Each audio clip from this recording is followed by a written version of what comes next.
Hello everyone, I'm Noyalum and welcome to my channel Chat with Noye. So why is it difficult for some parents to share the love they have for their children with other children? Why? Let's walk this path together.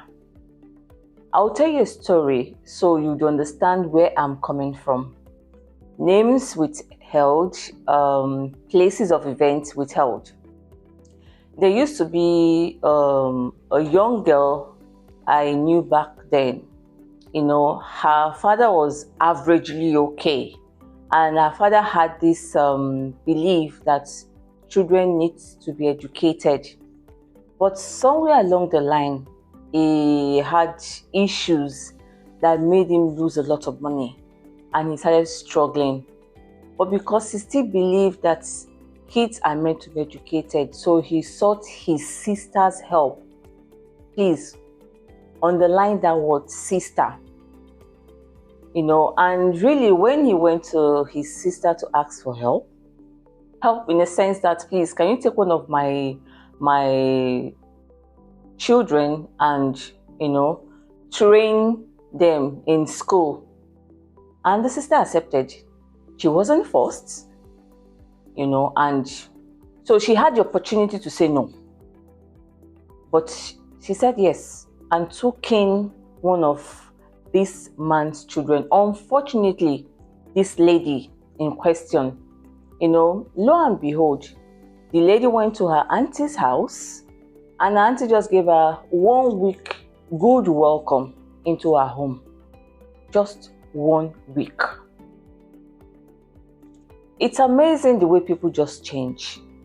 I won't say the word change, but it's amazing the way people bottle up their true personality and show the world something different.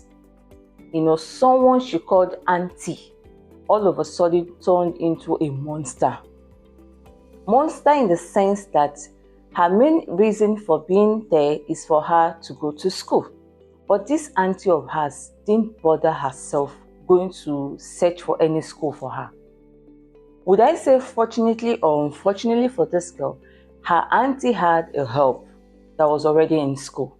So what her auntie did was tell the help to speak to her headmaster that somebody else is coming. So it was actually the help that that spoke on behalf of the sister, the auntie, so to say. You understand? And that was how this girl was able to gain entrance to school. And in all of this, in fact, when I heard the story, I sat down and I talked to myself, wow. I was just saying, wow. For a young girl to go through that at that age, most kids would have been messed up, but she just kept on. She held on to the fact that it was condition that made her come down to her auntie's place. And if she had not come down to her auntie's place, she wouldn't have known the true personality of her auntie. In all of this, she wakes up 4 a.m. from Monday to Friday to cook, guess what? Beans with pressure cooker. You can just imagine, beans with pressure cooker that will take you less than 30 minutes. She has to wake up 4 a.m., she and the help, 4 a.m. to cook beans, and they dare not eat this food until their auntie is awake. They have their morning devotion before they can eat. And their school starts 8 o'clock. And as long as their school is behind their house, they have to walk a distance, say 10-15 minutes before they get to school. School starts 8 o'clock. Auntie wakes up 7:15 or 7:30, and they must eat before they leave the house, and they walk the distance. So many a time she goes late to school. And they eat twice a day. They don't take any extra food to school. That is why it is compulsory for them to eat before leaving the house. And when they come back, this canned milk, the auntie has so many. There she measures out rice or gari, depends on what they are going to have for lunch. She measures it out and leave it there for them. So when they come back, they have something to eat for lunch, and that is it. Guess what they eat at night? They take ogi. That's what they take. Pap. That's what they have for dinner, Monday to Friday. And on Saturday, they will have to wake up same time with clothes piled up to be washed. And if they are not done washing and cleaning the entire house, no breakfast. So many a times, Saturdays, they have their breakfast by 2 p.m. Forget about nights. Sunday, they have to go to church, come back, cook, the same thing. So it's got to a point. You can just imagine a young girl that came from a loving family, now coming to face this kind of treatment by her supposed auntie. You understand? She couldn't bear it anymore. She started losing her mind as a young girl. And all this while this girl was with her auntie, she never visited a salon to either to make her hair or to cut her hair short. So she brought the same hair all the way from her father's house to her auntie's house for months without the hair being attended to.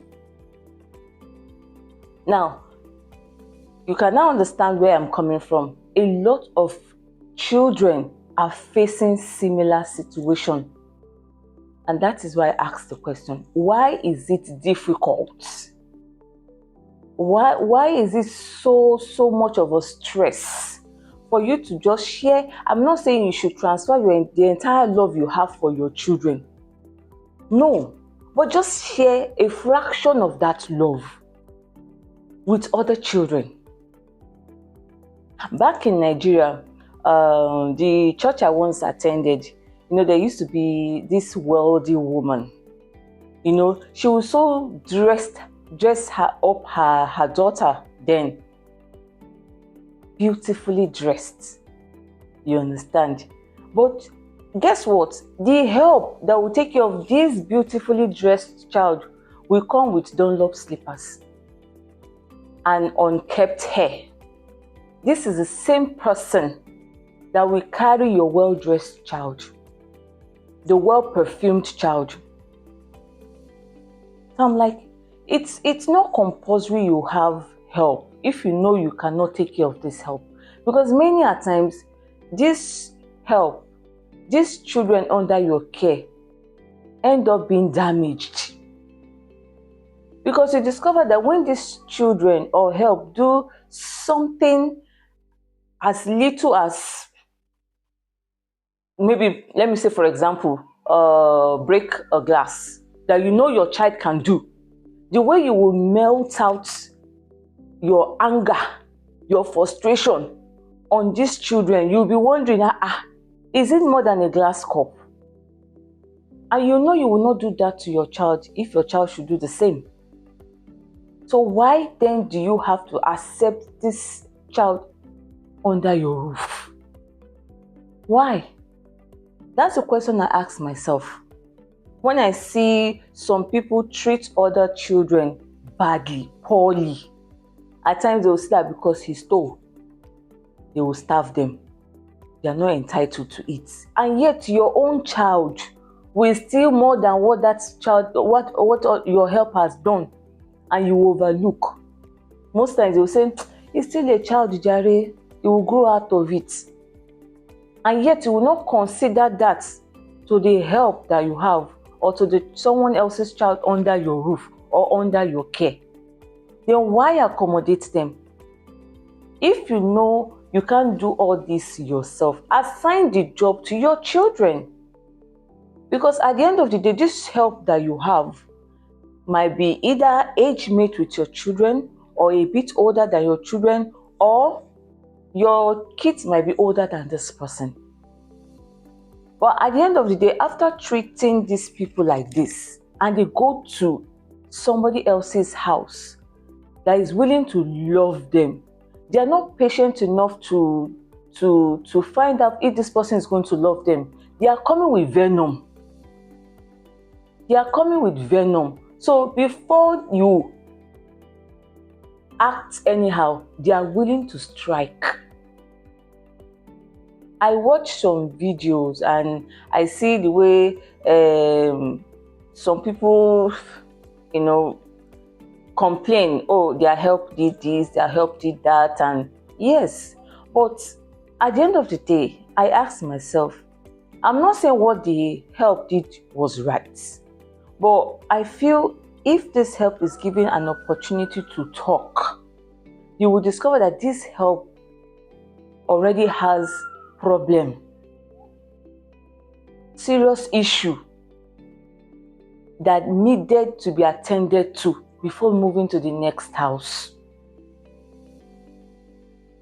So parents, I know a lot of people love to have children, but if you don't have the resources to bring as many children to this world, let's try and stick to what we can handle. And let's try and put them under our roof.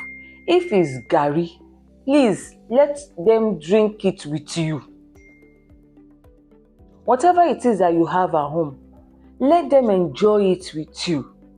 Train up your own child, yourself, with love, with contentment.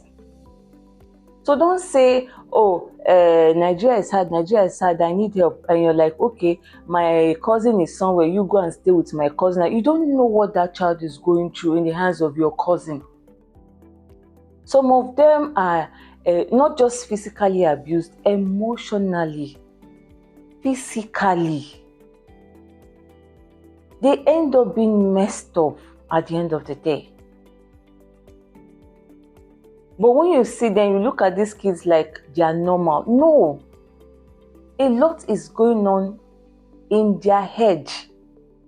A lot is going on in their mind that needs attention, treatment. So please, I would encourage us, if you know you don't have the capacity to love somebody else's child like your own, don't accommodate them. Don't let them come close. It doesn't mean that you're a bad person. It simply means that is who you are.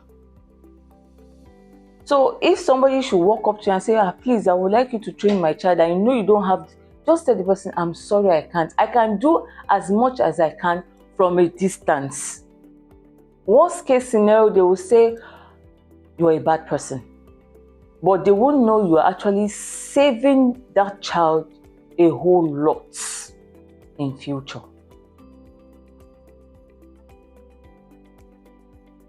This marks the end of today's discussion. Please like, subscribe, and share your thoughts on today's topic. Bye.